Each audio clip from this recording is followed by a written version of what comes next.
Major sporting events might still get the green light for this summer, meaning Euro 2020 and Wimbledon could go ahead. The football and tennis tournaments might still be possible and could be the catalyst to give people hope during a post-lockdown. Mayor of London Sadiq believes that the sporting and cultural events in the capital could be a springboard to recovery post-lockdown, but he insists that they must go ahead safely, with fans from the UK in stadiums rather than overseas supporters. Football's European Championship was delayed by a year due to the pandemic, with Uefa still hopeful of staging the tournament in 12 cities, including London and Glasgow. Scenarios are being drawn up for Wimbledon to take place at full capacity. Reduced numbers are behind closed. Mr. Khan said, "I think it is possible and I'm hoping there will be a really good summer. I think Euro 2020 will be fantastic. We have 7 games in London.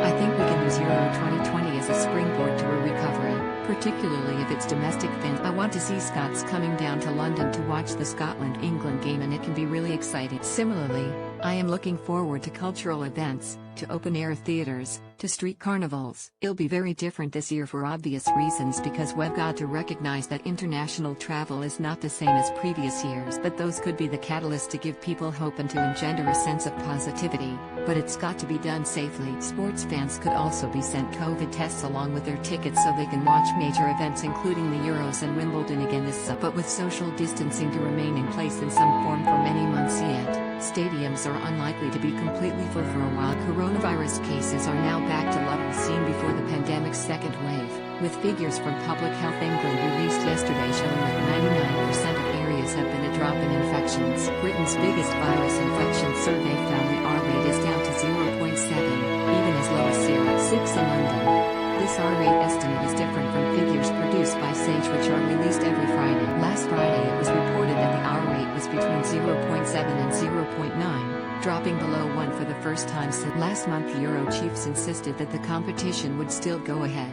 but have left themselves a get-out clause if the virus runs out of control and forces last-minute. Professional football was allowed to resume in June last year, with fans banned from stadiums until late last year. Fans were allowed back into stadiums briefly in December, after 4 weeks of national lockdown, when the country was put into the stadiums in Tier 1 were allowed 4,000 socially distanced fans, or half of their maximum capacity, whichever number was lower. Those venues based in Tier 2 were allowed 2,000 socially distanced fans, or half their maximum capacity, while Tier 3 stadiums had to continue to hold events behind closed doors. Outdoor sports such as tennis, outdoor swimming and golf could also be reopened in the coming weeks, though close contact sports may have to wait a while. Though limited crowds were allowed to attend live sport in the autumn, there is no date in sight for when sports stadiums can reopen fully. Millions of tests, which return the result in half an hour, could be used every day in settings from workplaces to football stadium. Prime Minister Boris Johnson is set to reveal his lockdown roadmap next Monday as coronavirus infections and deaths continue to fall. The PM has repeatedly stressed that restrictions will be eased cautiously,